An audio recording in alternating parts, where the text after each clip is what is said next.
na what is saying the onyame ayenie adepachi endie na ye wonkwa na ye wa ahoden na onyame bo hye kire nse ono nti hwiri hia yen asam kese ne asam da ese ntimi na mani agiyi meda nyame asesusu ade ma won soso oledi yamana de yi ese okọ ya fe ne ya bihia no boa yenhia waya ade nyame so nhira pa se ese enka kan se ya ade anka mani beje ya ade nya awo ne awo but ese awo ne de wawo ama ede wawu ama wo ba siu ti ya da busuanfo ne adofo nyina ase onam so ye menu enti na me gine ma da busuanfo ne adofo nyina ase wono be dai na so ya da obi bi ase ade pa chien nti nyame na ede ase da ebe ma no de otesora obi ntino so na me twen hon man sa part ne de ede pa ama ya na tesora obi ntino so hono ma ya no nim si enwie nyame nko an de tesora obi ntino so ene nti na etoda nipa susu nipa dream home but just a nyame pe and bebem and I'm praying say one day politicians here betia say menua sampane menua edini kranam area oh mensa tom say mensa o mina betia say onyame ni sihene campaign message ye campaign ye de ye na ye but the over finality ayo nyankopon anentina na se mehu se amanyofo no efi se eniem bi ho no mo ye betim di wo ba power me betekire me hwom za no mo ye mesere nipa de hwe nipa hwe de etua niwa wo nyankopon hwe bia na commando no awurade na de o man Ghana asan hye ne nsa ndi moma ye hu se nyame te so ba obi antene so medase papa Menua Mensa Thompson ami hu wadi na otwe mienu onua machi na me joso anape mi chia oni atifo na mafa kwenye iso ama oyako ami se yenu mante ho asem nti de mete ya ne se me bai na obi foforo tie adwam am sio na menua na ya owe nesio kusie na brewa nam sio we de mante ho hwe kafra nti we de mami ensama yakobio menim se eda de edi no kro nti se ni mode nti mema oni abusuani nyina hyeden medase na mami fa echia kese so emma the Vice President of the Republic of Ghana, me Professor Nana Jonopoko Ajeman.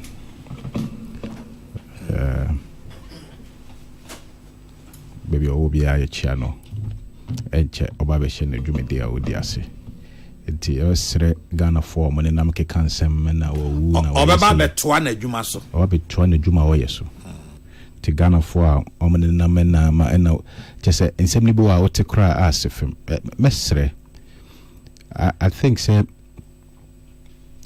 a group baby na ye ma social media no yana hajune kakra because a free media there, but it doesn't mean say you must be irresponsible. You know, in fact some of the comments in the videos are be enkofo ye fa ho anam si o sabe yakura ye mranti yakura ya say to die ho dodo ye na wo de hwe campaign how difficult the 2024 election campaign was, and for a woman her age na udi akotene at the thick of things, call all the corners of the country, mobilizing women, sleepless nights. Sebi o abranti akura no ye de se adwuma no emawa o yesa de na o wi a ho bedodo na sebi ye ma me panyi enti ye wie na after election so we hwe inauguration ne dwumadie je se onya konya me sure say after elections ko ma me no onya konya kora age na home Now all the stress no are building up.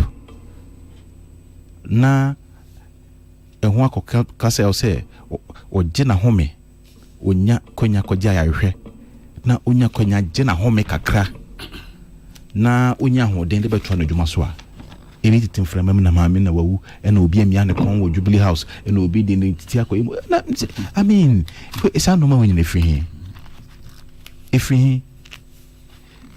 me say deko we dey say offer campaign or the politician campaign or no why be that me say deko omo ko a omo fa emabunu no ba mo e fa any random Ghanaian endi omachi enko campaign baako na nipa no oba na adeti na otimi sori sa akoye adwuma obehunu se de ade no esitie maze enti nana yebesre ene asofo mo hyehyens enkom ne I mean it's not necessary.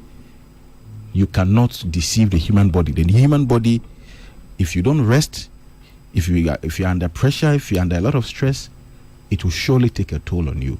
And when it takes a toll on you, you must rest the body and try and regain your strength and then come back and continue what you're doing. Tima me no ba beto na dwuma so. Tima sre sa no mo nya yema so ntwa ne fa mpae bon ta na chi na yen kai no mpae bom na nyame enhye no den now to me, because I'm sure say I say mekra na me hodo domina me kotete say be me da ho na me ko social media na me kotete say sansem say na nkofo kakra wan hwe a ebe ma me situation cry worse ba san ho ye de nyame adom ne ho ye pa ede nyame as ho ye pa ede nyame as in fact ede nyame as yeah me Thompson 1 second nana me stress me Thompson kan bibi na me pese me kama atiefo inati because the better social media so me soft penny apostle Dr. Usu Bempa prophet ashem kom say e ma meji no pokwa jiman ebewu enye no kre ba biye ni ho a wakasa asem no na ba biye ni ho a obekasa asem no so ngofo hye da fa eniema na this time round o makeka dey esi ani it never happened and see anye hwe this obi ti bibi na obi kasa because anam so nti man kofo bi kura kasa tia no di atam ne yi but there's nowhere or can say asem ne den e o baby anti me atom se me da se yeah but enye what say me mentie no ma me bin enkofo bi na o mo de camera si o mo social media menza yinka so yinka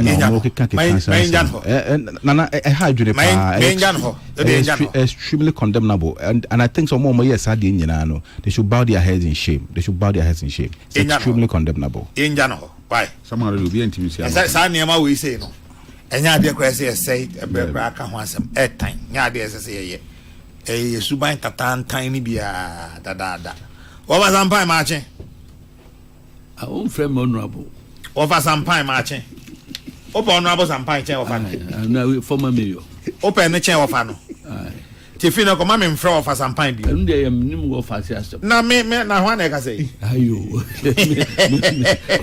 na we na wo fa kwa bna se chi maache me je osu mi bo fa se na ho te say nyame na dom ne mpa ye bibia aboko former KM mayor yes former Ashanti Regional Secretary MPP honorable sampai maache me je osu mi na ho ye Christ adom mpa ye bibia aboko na no my Esther de assembly to so pa but na me Mama Esther ohinini osima ye den ose oshedam eye kwenkwen se my Esther on na ya na obra mi kwenkwen no sheda ye okra no se o ba me ho no sheda ma ide kwenkwen be shell can boot after 3 days o ba I was you the bia e cool me so frɛ me nsa nka kwenkwen no nti obeyi ho ano o ye kwenkwen e ma me o nya so o ye ma o di si u kanum o ka se o ba me ho e na o di kwenkwen no si u kanum sa kwenkwen anka reach nim ho asem ma Esther nim ho asem Samson nyameche nim ho asem kwenkwen na me ka me nsa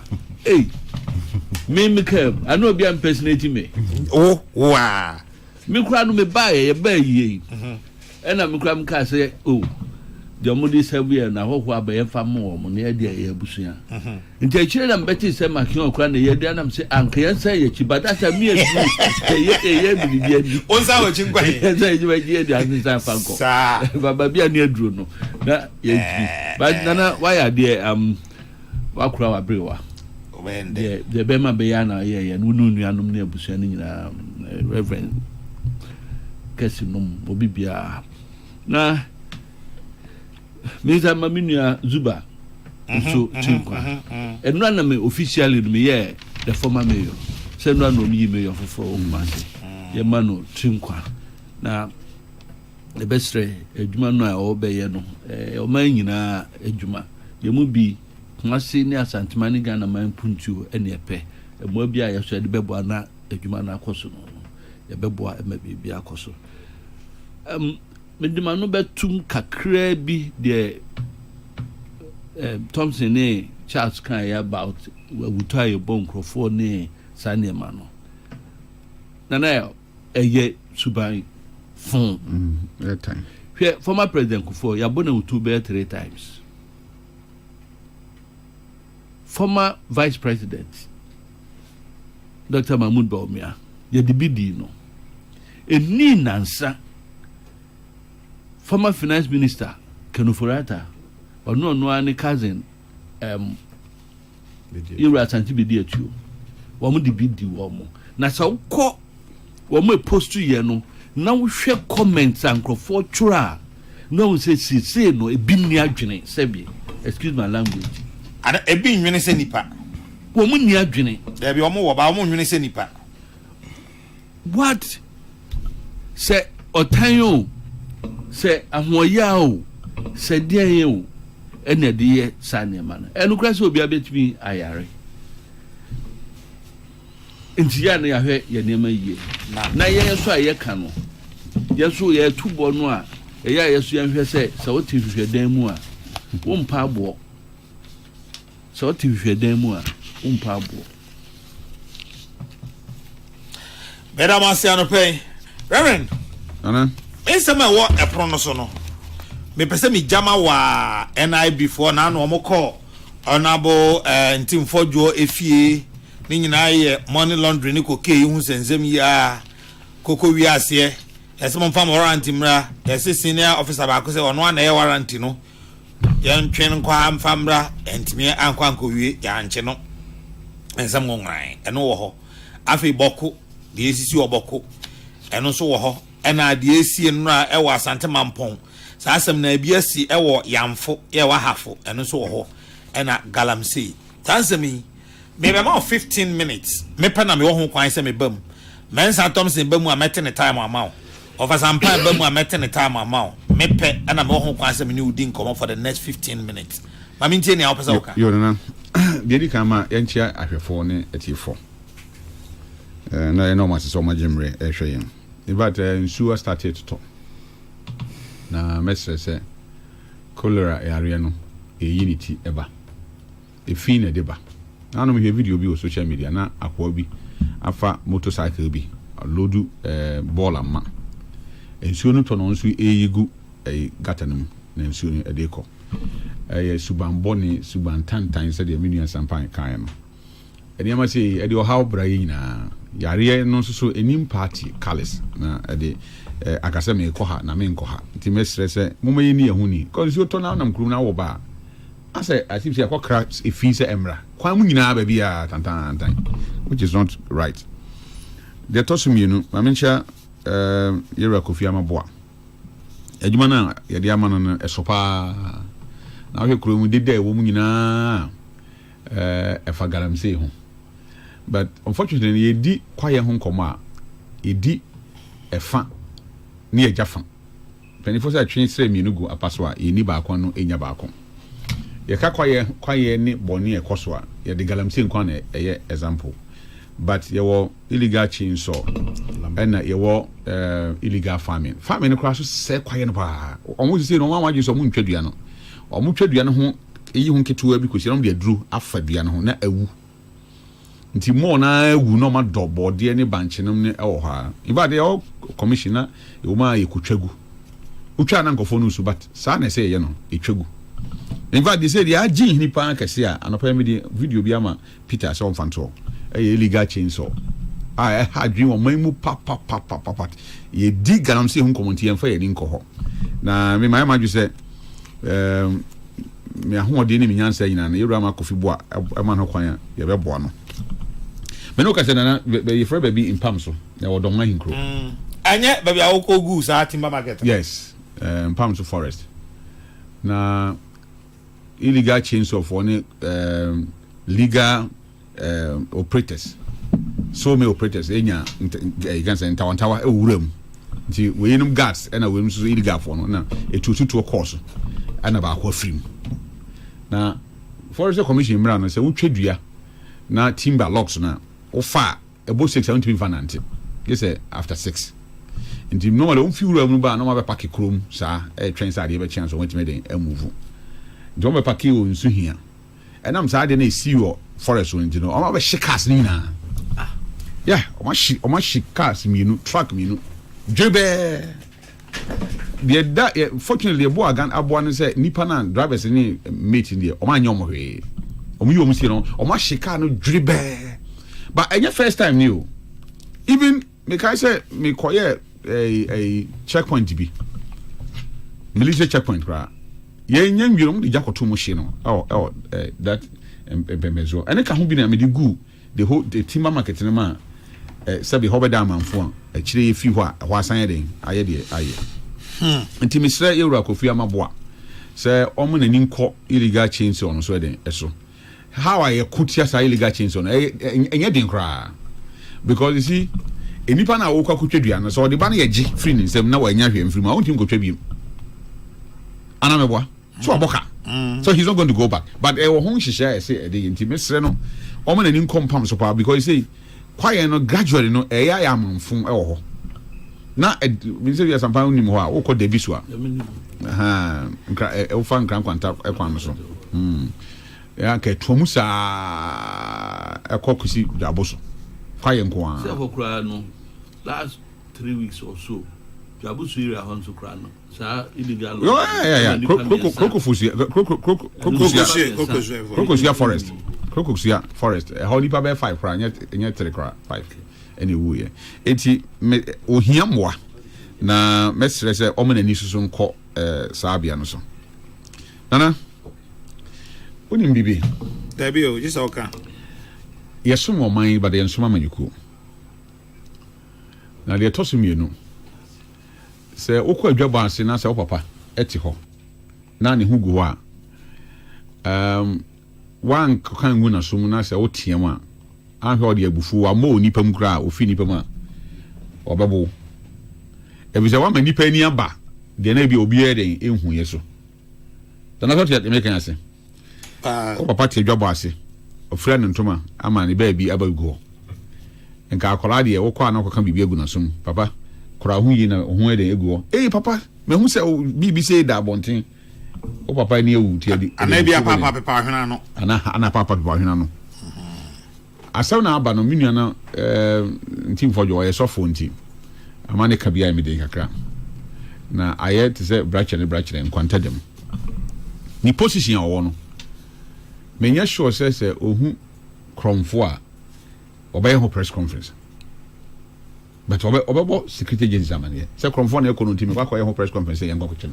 there I'm not sure sir enti ne press conference niema 9 or the 2 dwa miensa de menene ya adwen baba ko de menene ya adwen miensa menene ya adwen ne se aban na be ka kire ye poku ase de akoso ho sapema de tosu mienu aban na be ka kokie na ya chi wo central region de tosu miensa aban na be ka ada kokie so ya chi e wo tema se baby miensa enti ene de da bontin da nti obisa ban ne sa ban no mekire ba bia case na dru eni se do mo ye ho asem kra yes kwan bi so ne ya adwen na mom de toso 9 no ena kwan ofa so de tu dwa no menene nya adwen kusi ewie empo ni nyina ampo no be yiri se ni position as a ranking member no se opese onya ancestor obetima nya ancestor enye press conference se oye because baby ojina no he can summon the security agencies obetimi omoba no ma be brief of parliament as how asem now edru no baby asem now o ka ho asem akwakodru because see aye ka say nana cement boy 130 Ghana cedi me tobi 4 days ago 70 bowl yanka ho asem e ntim fojo ani koke ho asem na de na yen say oman no muya na ye ka ho asem nye NDC MPP say between MPP and NDC anka me ni ho problem bia ba ye ka Ghana e affect obi a e be ya me hu be ya me nwanwa say ye betimi a fly cocaine any sika hodo aba oman mu at a time aban waba so no akwachi cocaine na about $300 and something million. Say 350 million me what 350 million USD at that moment period na no I'll be surprised.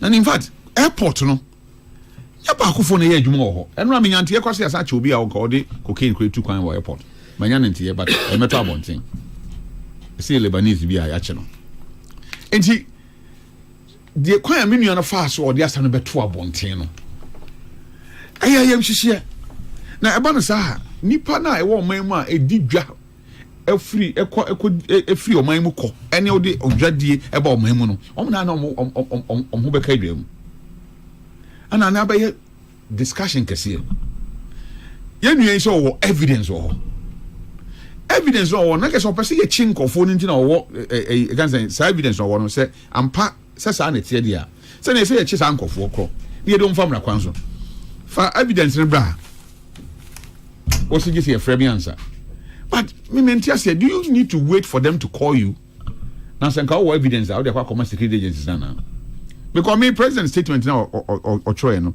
but say nkofo ka say informal committee me who be statement in the committee wom but I say on collaborating with various security agencies na omo hu ba bia sani man dey fire it's not about forming a committee and a bit mammy who no cry a walk as some na yenu no de den e de atudwa no na asam kese about frank enti so hwe eno na nam so a ne yesi akoni fie se ye kwa arrest no party force alcohol in fact me bo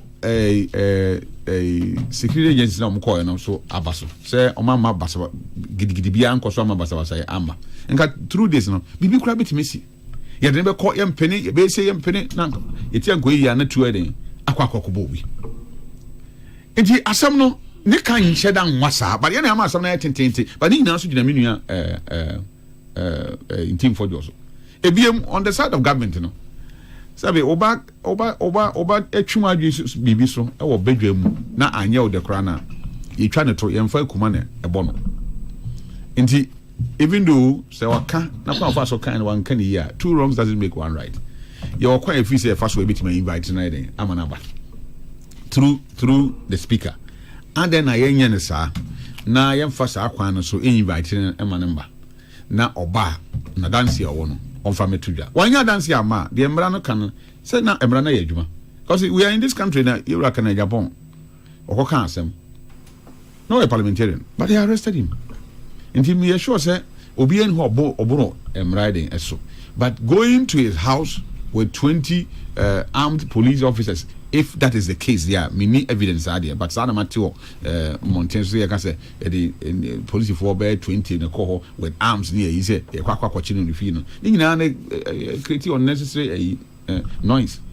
M5 in family because yeah, can say even if we make him an example. You are and say example of what? I don't know. Example be a person making it piano. Say the quoting from Minia for Kuzuka Kasemono. It won't solve the issue. Issue is that does he actually have the evidence and pass it or will be said money laundering? It could be any Nubonibia Bakuri Mwan. All evidence you bet me 200 among I baby a fire they are punishing Kofona.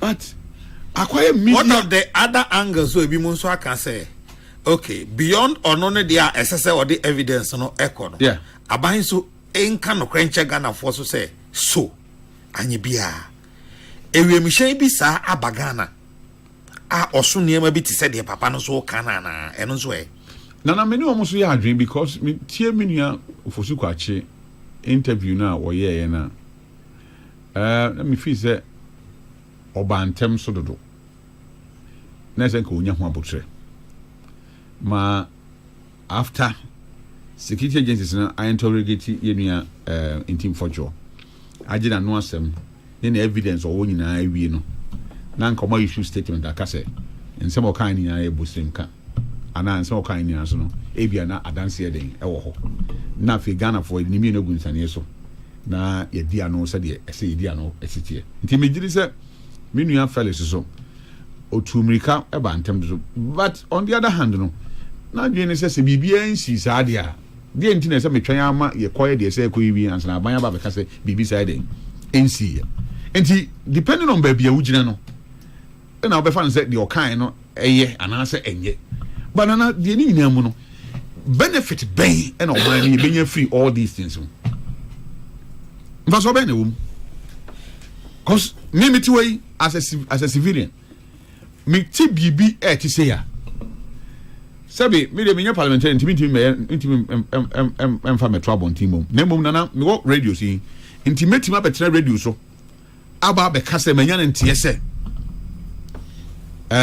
ya che kan say cocaine bi da abra sabi o minfa mani enkohu ye ana min kuta ho danse na o ba den ho se okuta danse na on kura me ba no sa okay unless say na say you two and some can na two and some frame dia say me di ma dance ya me wona den ekọ look as if say menu no ni media engagement no I am more than ni evidence den or because from one station to another station, from TV station to another TV station, they all can without providing the evidence or the bemana na after say I can't something you know if indeed say or carry no the evidence no as a sort of they call a certain agency of you can say security agency and also tender the evidence on there and then I am faster than saying no enko na yen timi ended this issue of me wa dance here unia dance here me wa dance here na unia dance here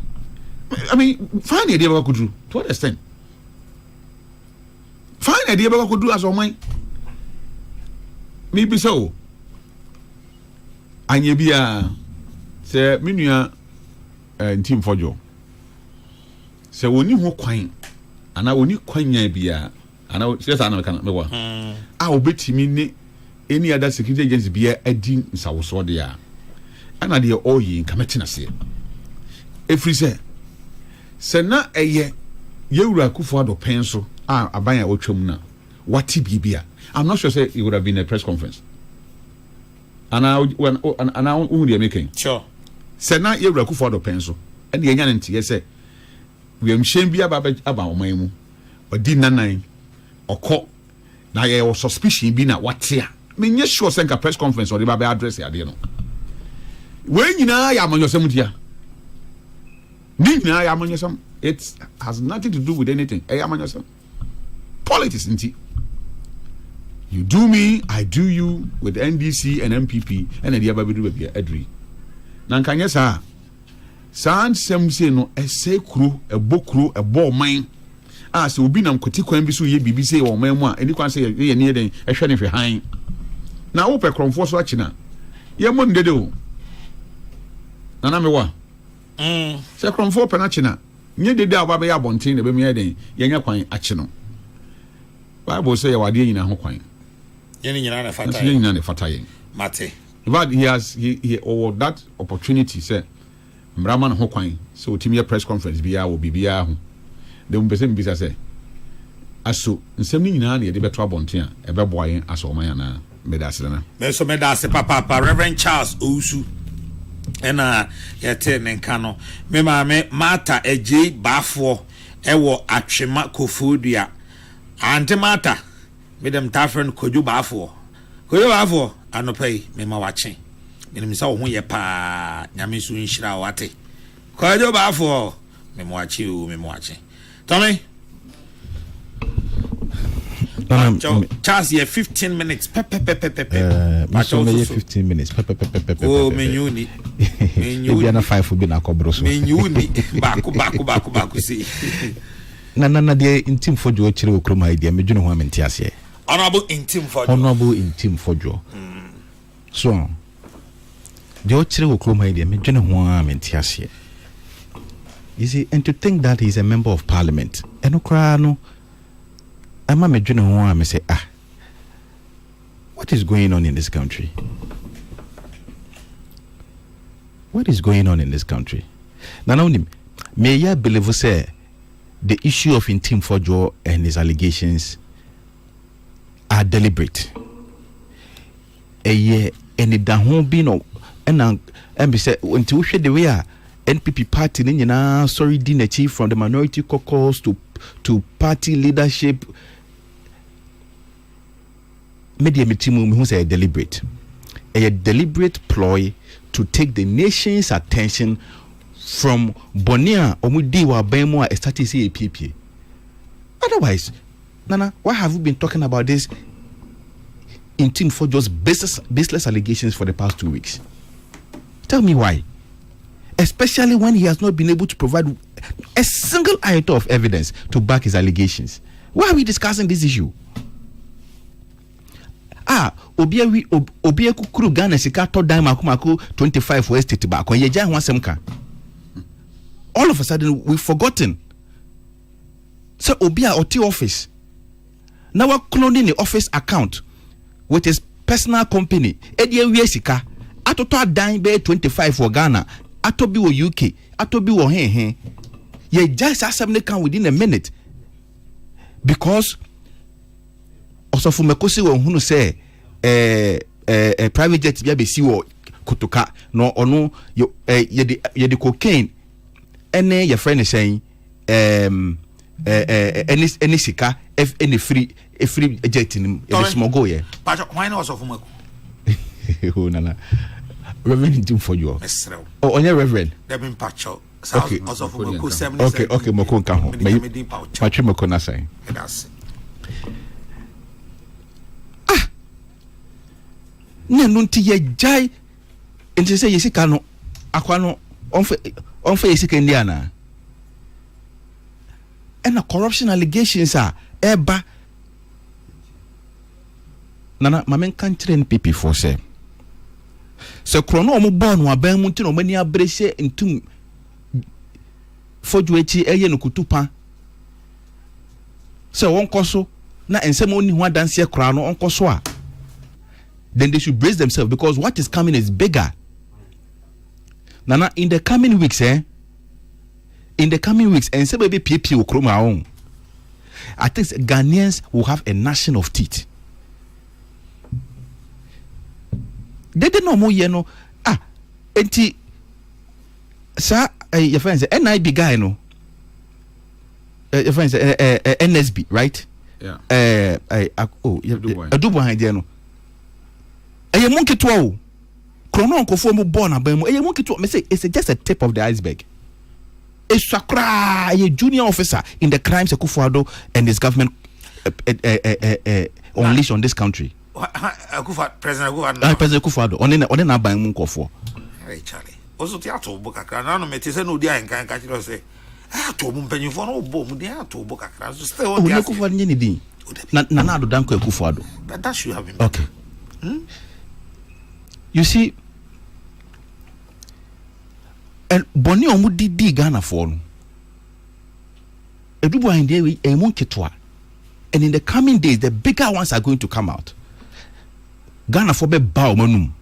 Say, and he said, "I don't go for mubu na say they all kind also so allegations now to keke in the train it's not me say ebeba except me say me mo obi adi men kan so abobi nti wo de ebeba tie de men kan no etwo nru ho a me yi Ghana for so tiri say bi ba ade a wo betena asesi ase nyabotre wa betena asesi ase ade ntim fojo ye wo nte ase bla bla bla ebi ana wo so ye enti twen sadanse a wo ho a kire so obi abokro twen ma nipa no nkokot Chema asem no mametodwa de enka ho asem ba de wo kan nyina na krono a we mu boy ne ade edabi eno ya nyintum o show iso mpacho yenko ye ni why say bibia koso a asem ne nkoko to ntia ye nka ho asem men ka sa na say say dia akoso na okay dia na okay me see bibi ba nti I'm not allowed to say that enti twen manimra but tell me I haven't made a reference to any specific issue. I'm just telling you, sir. So address the specific issues on the table. Nana, say NPP for one person betia ye catch the kind of things that are being unearthed and discovered on the books. Kronwa omo boy e ko omo fa so bu o man yi fa so ton man na japade nana nsama e ba no ehu ntene e omo mpe allegation foforo baseless allegation foforo fan ton chen say the be ya eno e ba omo de eno ba so ba be brigana fo enu so na Ghana fo jai kan ntene nsam na omo mpe bebre because the ban there it is back to back so very soon. Otherwise, Nana, you have made a very spurious allegation. Me making allegations against Akufo-Addo Aban. Yeah, mama kwenya some evidence mra. Nana Addo Aban. President Akufo-Addo Aban. Yeah, mama kwenya some evidence mra. Me wo ho ene ye be so me. Manu asem kro ye ntie bi de dem ko share sales. 48 hours. Ya dem ko court ma me bail. 48 hours na me da so shem. Ya ma me kwenya. What make allegations? Aban say, we a member of parliament. Osa wo anti security and intelligence or defense and intelligence committee of parliament. Osa a member ho.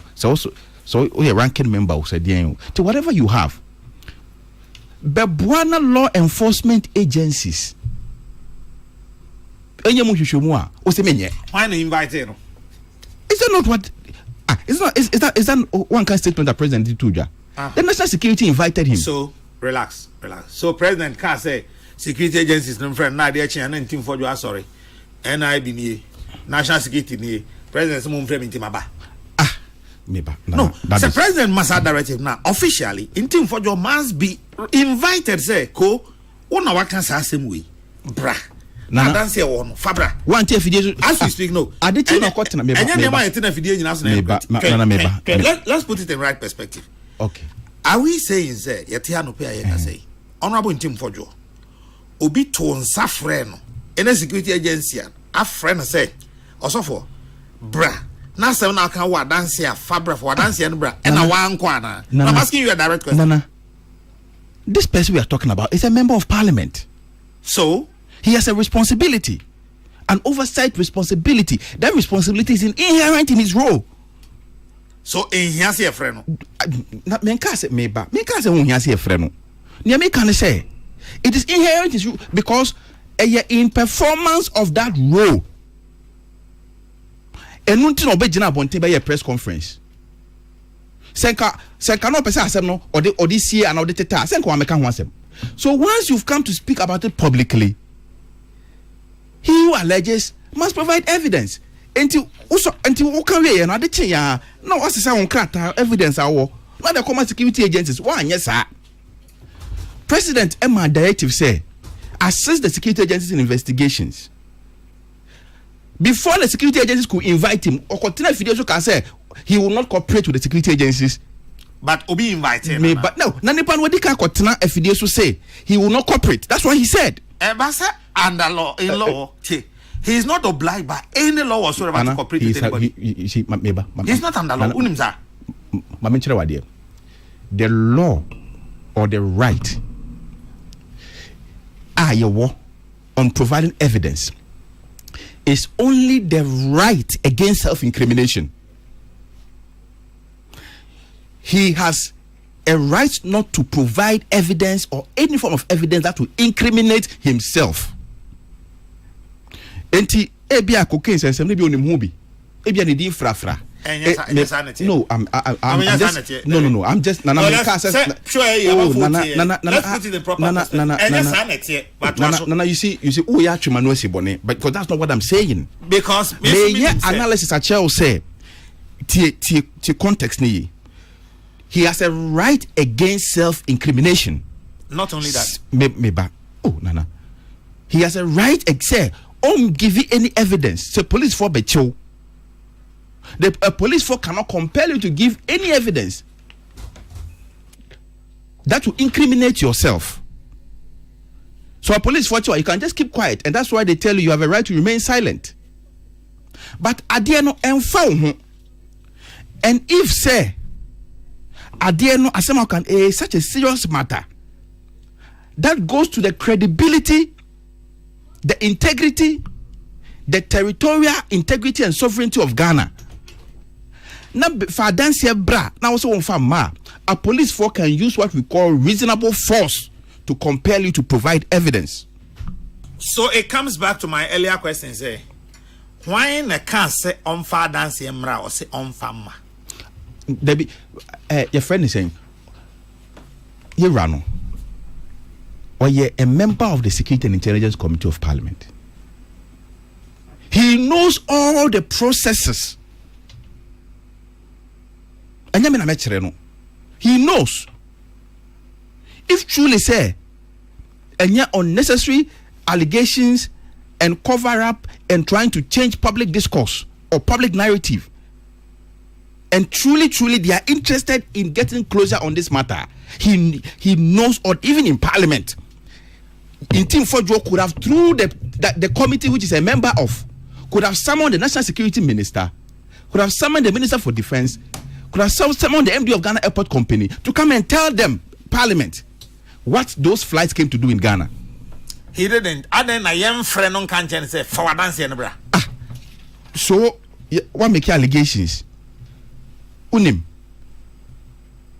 The agencies involved issue statement. I provided evidence, pictorial evidence.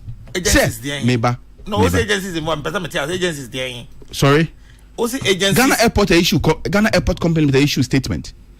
Your friend is saying the Ministry of Information, that is a government spokesperson, issue statement. What's in some kind and pictures no buy in. Once you say that, that means you have evidence to the contrary. And some of them to join you throw there. And yeah, dear na no creno. Fabra was a farmer. Why in the castle on family? National security. On friend Dabbing. Because no, let's put it in proper. On the come was my working. I mean, Mamu. The only thing, no, maybe the only thing a woman is say, okay, say, your friend say on for evidence, and also on for ma. And I maybe so say, why in a friend say on for evidence? There be into such a serious. Did you see a friend once now there? Now what would here can say Nipano? Agencies involved at the evidence about or say evidence normally by and Tessa. And to offer the country, even we citizens. The more reason he should have been invited. Maybe Ghana for Krano. I'll be canceling the no.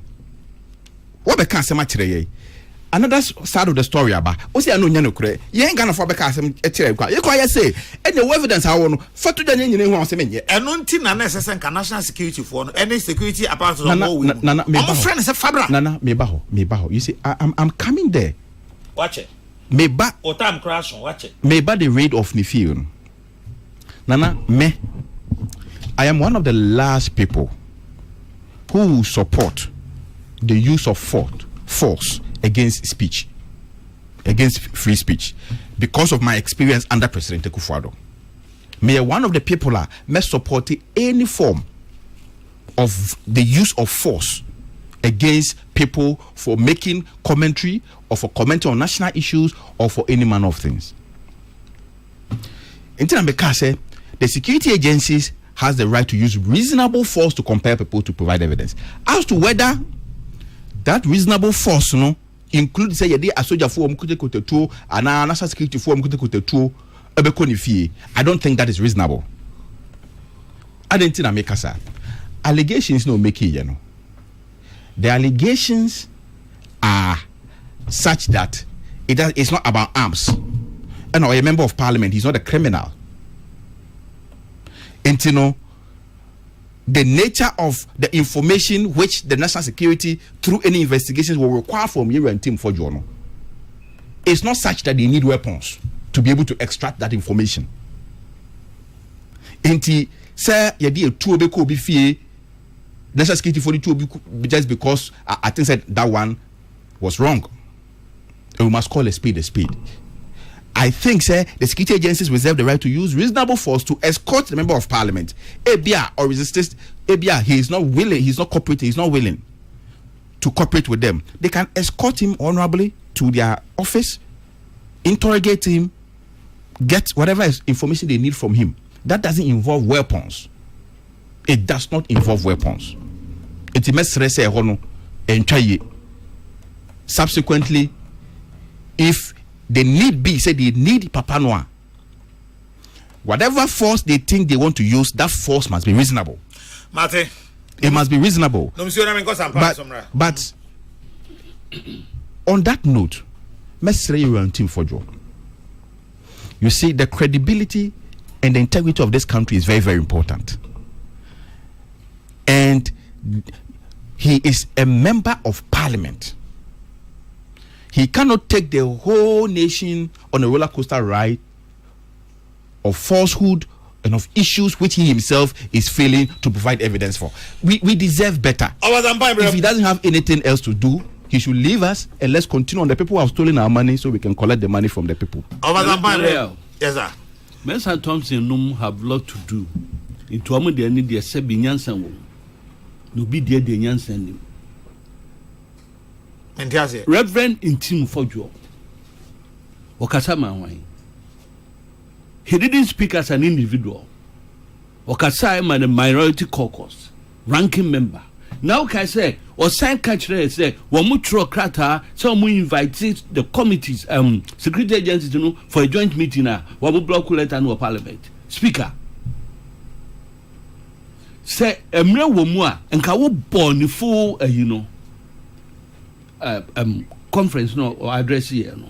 Na yetumi ahwe baby or can say na money laundering sika a good flight no so. And I've seen a cocaine good flight no so. Obisa questions. Say flight be abesi a tarmac no so for 5 days.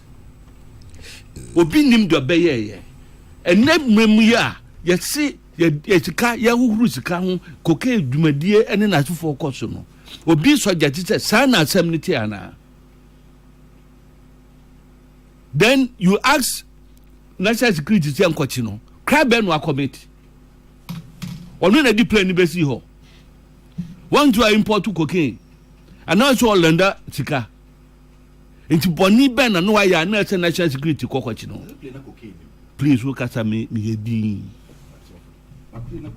wo kasa me yedin Nana yaw government spokesperson Squilla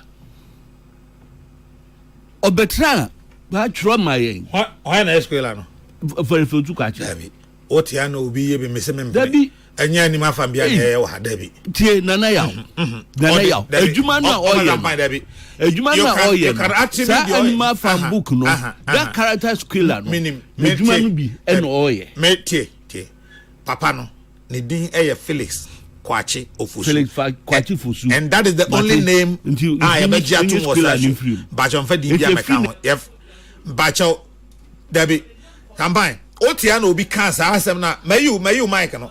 Sampain, or off air, train.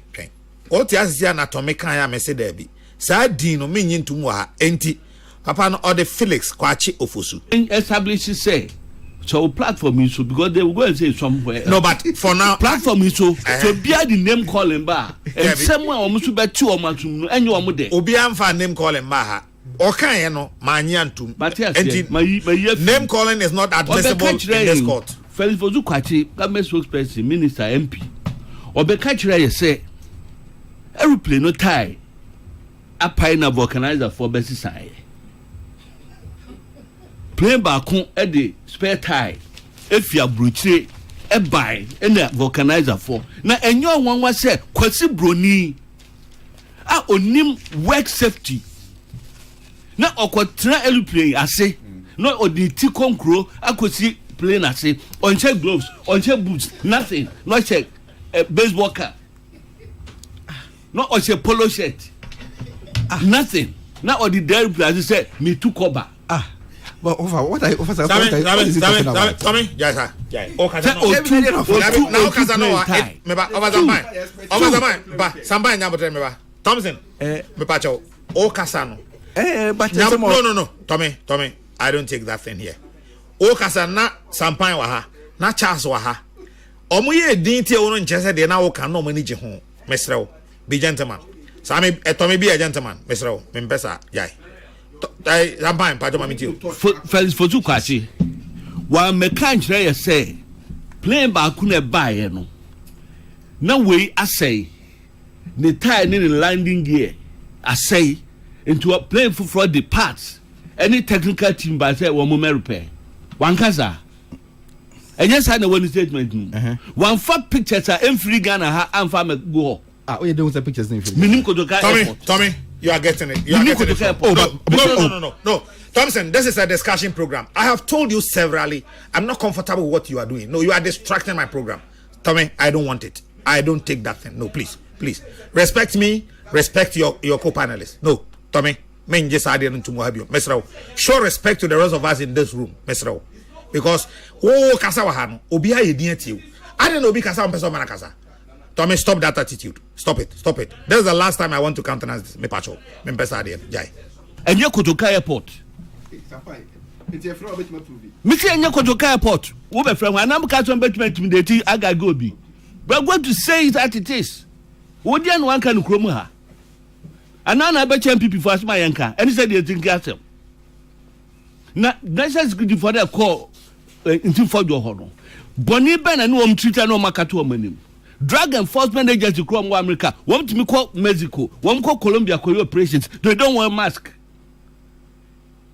My system party boys, vigilante boys. I see show me uniforms. And I'm doing a operation. I'm going to be. Na crime ben and a 19 for your what committee. Boni ben and no idea. I see a course here cochino. One ka body in chair. O say, utie same so asema Tommy asema na oka. O say, o man nyina te ona wo aba bonten abeka say. Wa hu say wiem hyan mienu. Abagana ha. Na wo susu say eyendu bone ene wom say ni say. Enti no yenhwem. Enti say wo adanse e kire say enubone wo sa wiem hyan ni mienu mu a. Nana ya. Adna na wo mboa o man no. Na wo fa sa adanse no koma bambofo no. Say, enti na me ka say wo adaje na nka wo bo Adaji de mean. Adaji de mean. Nka beku say obisa questions no bisa ye. Hwe many Charles disagree on this point say I don't know a press conference about the integrity of the nation and the rest. Why the Beka say yachi 350 million worth of cocaine? Enya buying. Why the Beka say yachi 150 million worth of cocaine? Enya buying. One cano enwo bi asumo or your statement. What's the difference between intim forgery there no? Anyway, say the more ordinary communicate here no. Mikai Paul said Dr. Manibuama in 2008 he referred to government at then President Kufuor and said Narcotic People's Party. 2024 year or say Fred Dana do dan Kufuor do aban say galamsey government. And on say play me use tamak so the cocaine aba. Fine. Yem follow trend no. Ye ba ho me ha me. Me fa tepama ban kwan no. Me bedru, me yedru achirinsu ya. E na me tie pie. Tie pie akwasi ase. E na me suma say yem fa tie emfi kwada so emre me. Ye ba na me two tie no a na na ya me ko hene. Me ba me ha me. E ye den na plane no ana all call destination of the mind say baby say no okọ no o two time no say call na chi e call baby starting the journey no kwen o free hin baby a wo itinerary no so no say make point Z and then no do point F ne tie ne pie your best start tie no vulcanizer for no ba yi tie no we no one to so anko point Z no say na chi call point A no starting the journey and point A no ye hin fa na point Z ni na Gran Canaria say he free buy no and point A and na okọ hin na what follow trend no what share flight plan no bo me na tie for yen hwe nti na okwan o ti na okwan o mo si okọ Angola ho baby Angola. Na me ka say home na second flight ni free ba be. Baby, one would see second flight in Angola and buy Luanda. I then now or no na uncle. Baby and oko. Into the point about near Ghana now. Those can't say no. Then we are even fueling the suspicion and the speculation. If you say one kasaha no ba according to Felipe no. What's me afraid in Bianca Humbium or no. Asam okaye no or see plane no e develop e kobe being the developer fault enu ti wo man kwan mu otwa mu wo Mauritius ne Mauritania ne hini nyina Chad no nyina no besi nkran owie ye wan toa so anko ba bia okọ no o san na chi ko ba bia no free ba into what can we are wo me ya bisa questions bebre owie no san de toa so I can say, cocaine way, buy no one a better train. And one some acquisition saying, and no dear. It's the changing narrative, no. Young Conco Casse, MPP for Abocron, message to you, he knew could trade yam. That the who, Mobile can do by him. Papa no could be uncharged, you know. Nana, son will be uncharged, you know. We shall be a monoquadu. If you betraha near Gunipa Hufi, Eka, because they are can opposition, you know, Yamra, they say, young sound retreat, young cannibium. Now, Mumania bread, some of beer years chain, the mocha. Mrs. Chaglemy, I assume about $200 million in as for Crano, Mubu Mani Guso. Yanti Cromha and STX, then former, then he was the vice president. President Mahama, Odi Animu, SCX, you lose $340 million. Sikaya Kodia Baya Estates, Yam Yaskania Kotia Insurance, $340 million. Muti ho dinchine and Numusio. Not the car and some. I assume a crack me can say, Papa no down in Fodio, in Tim Fodio. We bet me at you know when he had committed a crime. Even what committed crime, no, I see what committed crime, no. You can stay silent. What power bet me I could not court 10 years, who me one on Casada. And then investigative agencies, you know, one wants your investigation. Okay, waka, or see evidence, you know, on family, yeah, per consent, evidence, say. We posing questions. You pose 2 questions. Tamak so na kwa hwe wo ma be repair me fa domestic flights in and cancel passion African world se wo munya fault e yo mu dom ti kwa na kwese plane asia e se chale wote na di ko plane asia inti to da bia atem ni ba yen kan ne kwan so we na enipa ho kon ho yi ntintini ni defend say hwinim adenti na mumien kwase ehunu say na hwioma na hwienim because said the nyina can say the church come ne ya adwene the integrity of Ghana no is at stake. If something is going to dent our integrity adenti na ye nyina ye hu kwan a ye be fa so adenti na say personalizing no monsieur oba ya ma special eyes no de say no monsieur tinumsio aka this way no ngume no nanka mutwa this way mai maybe kura nanka mo mai kuku ne bu fruit Ebe Friday on time Friday e makoko ni bo fruit. Friday we e kitchen. Wednesdays na na eba no. Ba se na Friday. Ti e be ko kitchen. Say it me sisa no. Debi. Nya un continue e be se samra no. No je ngu kwenkwen na wadi no so. Asem no. Ma minister hu. We dey misia no am ni ni. Mate me da se. Se wa na pe kwenkwen so a. Make me arrange video. Debi, uni mama stand chemi. Ndim pe kwenkwen me friend. Ya no me ko be ko be so am no dey say we try charge to me so. Why I say dey try charge to ndim for just. Me da se sampai. Reverend Charles Ozu. Kadna. They say free sabriko bia metimi pon. O ka say we are mensa ne of sampai me hwe omani ma be dwa ka to mo sore nko. Yeah. Me mo mo nka sabi. So dey ona emi ni to ma me ma o the man say 1 minute. Oh, there be 1 day ko do 3 more than do. But my ma 3. We emi ni me ma 3 na mama sampai ne to me 1. Nana, how be Ghana sisia? Aye o man ni na ye how. Na boko asem. In fact, me matra with another. Enti minimboku yi pa. Just so abre pa o. Oh yeah. Abre wi asu hu. Try with another. Minim Kulungungu, minim Widianga, minim Basoni, Pusiga, Zebila, all those areas. Boko for Kusasini, Mamprusi. Obi na wini papa. Very good people. In fact, Okona say anchiro say we Kusasi, we Mamprusia. Unhuda because kasa no bia ete. Nti omu nya ete omu nya mo kasa. Na penifo se be afani afan kan chese be before me fan kudi di ama de asiasi na ye amanyosema ye de ye bibia o man amanyosem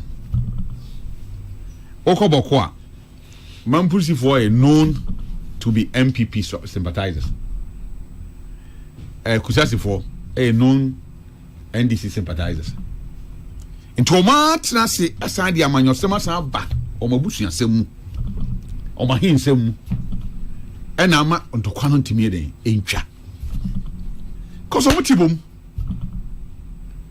enti mesre minuanam Kusasifo ni minuanam Busangafo ni minuanam Mampulsifo a etie me asundie obie ni hobetim dia asundie ama mo apart from ankasa mo isa ma mu gitumu se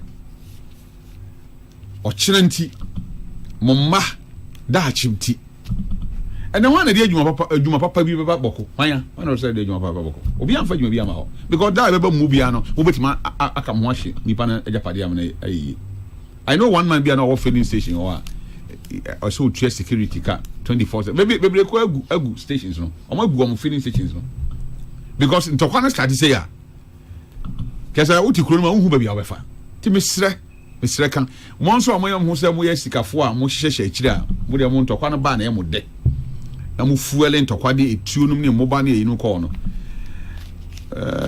atemu oho na sase ya ba isu emfa ho ne tumi a obinya wo ye den abeden aja na wo hwe boko me nipa me ko tran nche na o ye Kusasini udana na ba very nice man na ompe basa ye but ade na kwa bibi se enam de da omutim nti bibi kitikiti bi ebesi kura bia na de abufu den aba we market ya ba ye ebisi o manimo abra na mo widana omo kodo asase bi se omo kwa kodibia kakra ena Kusasifo ni Mampulsifo we ba o se hanamete we se hanamete keke anopamu se tu starting bombsa ena market ayeka ho na ma no so kura no so empentoko me ba wana market so ayeka enti se ebi a central market ana malata oh nana ayi apatakura ni ho ya dwu ho na ya wa beton ya mton wi no mko first time me call bongo market I say oh na market day na market day but nana anyway na so mo ko ba bia say no so pe o this a police escort ajip so mo ye group se Kusasifo ko ba bi on say wo ko boko area ho na mayor surroundings ni na ye Kusasifo all the villages are in Kusasifo Mampulsifo no wo boko inside boko town no but boko asket ni na no eye Kusasifo enti tantokwana basa a difficult so mo betima move around within the boko area on the Sankasi nti edwade ekoso pa o say Togo any Ghana border Sankasi nti but nkofo bebre besen kodwa in and out ni yi Togo fo nso be tonie ma o boko e de quality ka boko e ba bia se wudi dwa ka sikasama den yi pa kama me kai be 10-15 years ago na cars ba won timi driver ni si no ma twya to no machine depending on side a umba kwakoche car no say Kusasini car ni ahye no say Mampulsini car ni ahye no mi wa car no so na adwuma o ye no so o ye adwuma ma both na mi bi so dodo na na Muslim you no Muslim for where in el Quran mu na mo kom moxa ye tribes efrenya omunyame different fa here ye mox na ye kono se bia high Mampulsifo dabre nti mumfre munyame wa high Kusasifo dabre mumfre munyame Buzangafo mumfre munyame wa se Musifo mumfre munyame wa se se yetimi ko mox ko fre nyanko nyame bom as GD4 then na ye be fie dia ye ntimi ntran emom ma ne yi they say akwa ma say ye attack the security agencies in that in Boku area now without even a minute security in Boku you never shit say police is soldier for ni Boku just within a minute you say you omo you na free ho the next day I bet na why I am phone so intimate say o ma sundue emra mate nim say opem so otumfo say tutu na daro me bro de oyema dabon no enso say nyame be yisu na san ye bibi wo yenuanom boko na moni na so be ma ho kwan so o ma mo kwan a emfa ho ne ba bia nipa ne free biden obeka ho asem o ye ho hwe a eyiyi tira na mo ma sundue den emra na migidi se o mo ye ne sa so a beboa ma dwadi bitimi ama ne homene so ama mukuru no ama se boko enja da nia hu kasa o na o hwe ka first pa ai ya da ban a watwa mu kwase na ga free boga ekoboko a mikurum na nka nya sam ketwa ba udu ba bia forest ne wona ahoda na ehu pa ahoda na mutimi chi nkofo ku no because to kwaba se ya na kwa ne nye nti ka no to se de nkotimi komrika no nkofo akochi omo no mayi omo timi twa e bi nkrati ene no ma very very very bad. The first time we call Boko, we call down Boko, Sabo Zongo, Sabo Mbodi, a station for floor, Sunday from Nechi. I mean, he said the call, and I don't da. The until say 2 years that is when you wonder. Now, if you have a bomb, you put Kashem say, Mammy P. Abonting, Mammy is Abonting, until Sadia wedding. Ebechi. I did chain and business. I didn't know so. Omo chemi ensema ekoso in fact ohun se man nkola eni huna mane kese ti mesre over wani hu na te ha ene ye na ekasa wo fidie suso mesre nana radio for ye na ekasa fa ntokwa ho se onni ho a ne ho asem ka e different ba wo di wani ehu bia obohu se en famu sa de esre ina ne se ya masundue den enye adwuma nana medase Tommy Nana 3 minutes yo nana afi wase so adwene say o 2 and on o 2 4 ti mama ne 3 say hu say it's obenya 1 nana aka 1 yeah your friend say mesre you and team for you o wa dance die bia wo kwa on fa meto dwana sa asemu nyina etuntwa na yen consent foforo so neja yen hwe na week ebe bone omunya kwanya di wa be mu ne yen fa meka ho asem because nsem de do so bebre yen fa meka ho asem nana my second one, Ghana Airport Company for mameno sabi uni se mebusa empanyifo question ya mentiase adentina mameno odasote wo Ghana Airport Company chese madwene ho mentiase nana aden eye den na Kufuado appointees bi se ya dani omo chese ase omo nya Kufuado appointees immediately aban sesaye enkofo anomo de NPP party achechiro omo ho adani omo ho amasese bi de ntoma bom mu so omo ye NDC for enti yema omo nkoso a entena makonyam mi share statement no nana wonya Ghana Airport Company statement bi akan what kind the latter part of the statement when people were raising concerns to say more Ghana Airport Company when I manage the facility at the center of the allegations. Intino sabi obi make allegations, na say allegations nenya enye no kra. I think the Ghana Airport Company should have been the first entity to have issued a statement. Why not Civil Aviation Authority?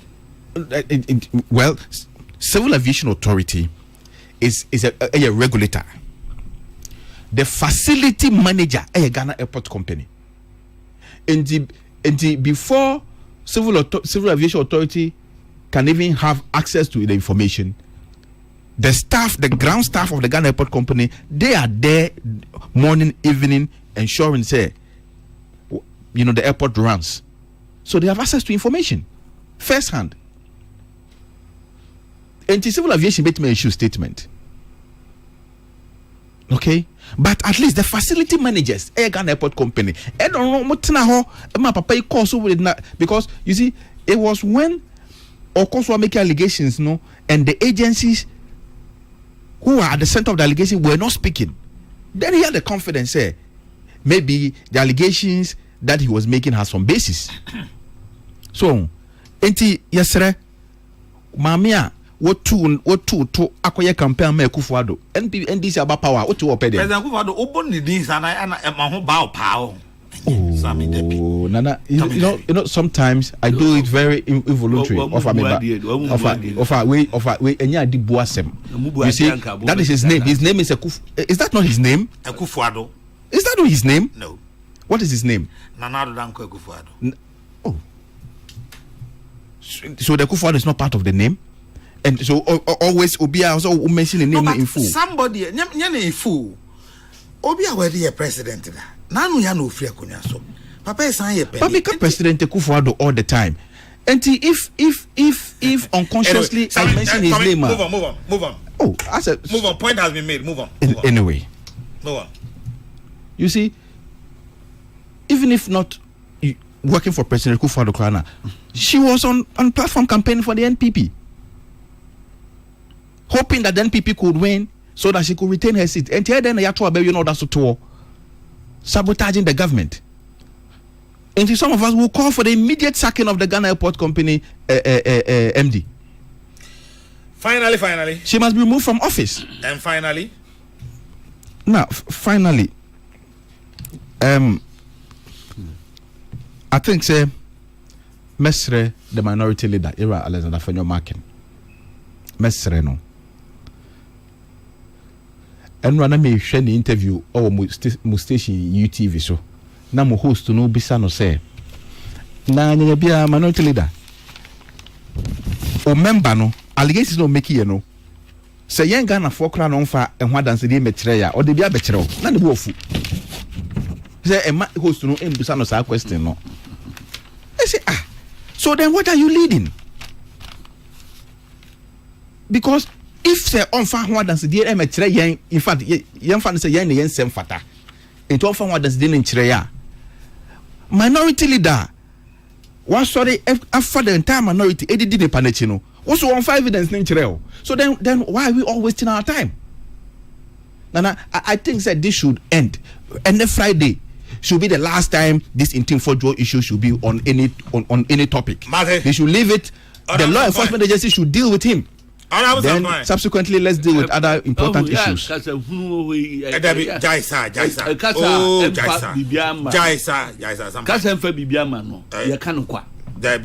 If we now copy him say abide any state agencies are responsible. Don't be my answers, be my answers.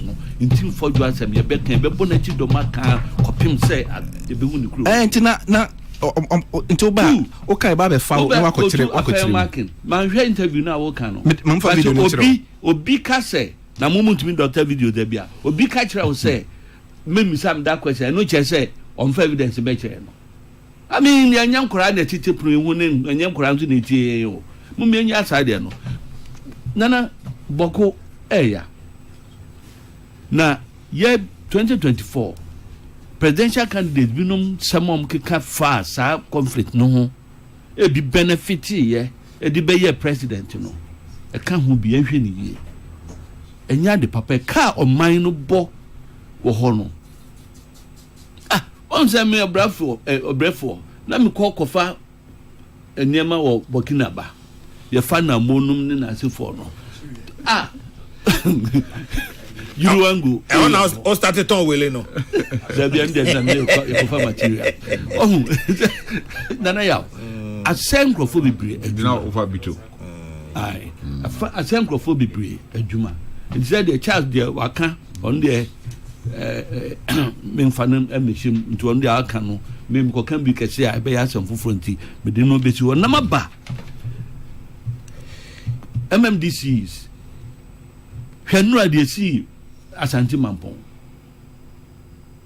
na makoyi party office ne manyina e de abegu monten obi kura park ni taxi wo ho etwaga tum e di moto no akototo achi no yasi bia si talent as a hin e bia si pru yasi bia si hafu o baabi nanka hafu no na se for de nka sansem no nka ma ho e die pa na die o hwe ye so a o ye commander in chief o ka fa ho e ye Yura Mahama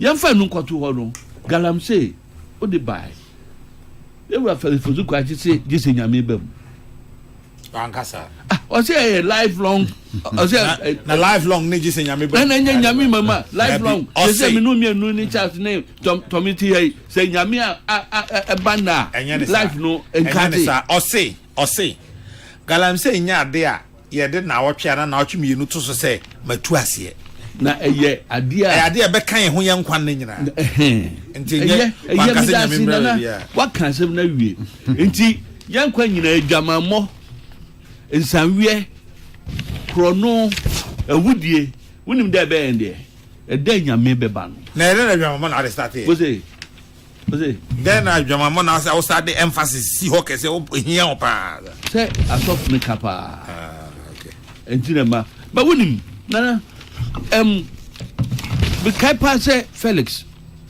2024 or ti radio ni TV so or ti me catch MPP aban say you were soldier for 15,000 you were press for 40,000 e binim declare state of emergency say you fa dakro and the galamsey and net there just nyame bam na wonim ade a hu wo wiase e ye nipa ne katrema panta so wo abo won an katrema yen ntawo baako ode bo poison no no de baako hu nyunyu guso enti me o waka me dawo o waka no anhwe yi a hunu da wo be hunu awu nipa sa enne ye kan say abedu senti ye mpa ye katrema mienu on principal characters onu ya Emmanuel Jan on principal characters so ka honorable Emmanuel Jan here budoza also translation ayet say akwa bi no translate apostle Nyameche no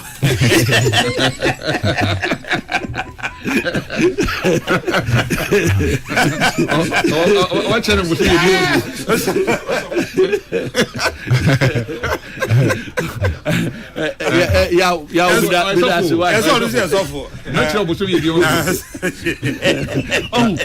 nana ye say empanifo a yema ye you any ye you so wo so ama you anya you anope me chira bosumi e ma bro pa se wo kan say entokwa no nipa wo ho aye so omko a adan nene wo be kan chira say ne kun no enye na ni betime wi enra na ye ya wo ada ene e fiada principles nipa ne katre ma panta so wo no wo mu na turo sampan aka me chira bosumi e ma bro nana ene ye the birthday of Deputy Chief of Staff Era Standogbe. Temoration happy birthday. Oh, any Era Standogbe. Evo stand. For now sia. I will put Amon Vavanidiano. Lama Sasa. Nana okay. Agba. Ghana Valo. Na Gava ha. Kotonya Venemzia. Evo Standogbe. Happy birthday. Nyami Shirao. Norma wuni won kwan na. Me papa. Madam bi se obetu we ye biase wo.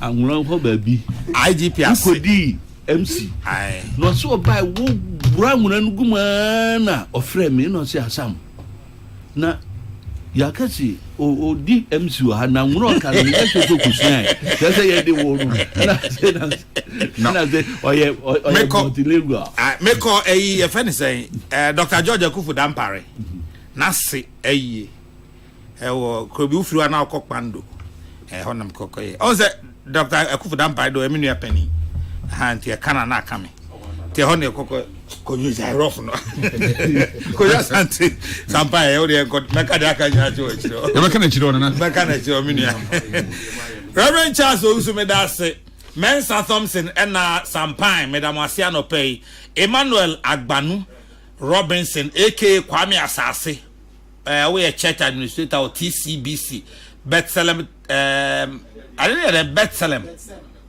Bethlehem Temple and Covenant Family. No, I'm sorry, man. Why? Hey, ICGC. Sir, okay, you. And Emmanuel Agbanu Robinson, aka Kwame Asase, Church Admin, TCBC, Bethem Temple, and Covenant Family Leader. Yo, Mate, happy birthday. I was an outreach, so and I had the Musi. Mijamu nyina nemu ada Dr. Father Dixon Kennedy Asante Osei Sofo Kojo Asante Stephen Balfour Peter Square Isaac Kokrokoo Pretty Joyce Dominic Nyanyovo Nana Pepra Medamo ase na afei minuanum koprotafo koprota ne ye Kokrokoo Translators and Producers Association of Ghana koprota odi ahenkan Kwame Yeboa Nana ya Konedu na poso hima adwa Yeboa je ohene Nana Kwame Amo Mame Biama Kwafo omonsoso enana mo studio B na ochi me na mbe he chire ma Ghana's Morning Voice Chairman General Kwame Sefakan na eha enana ochi yede musi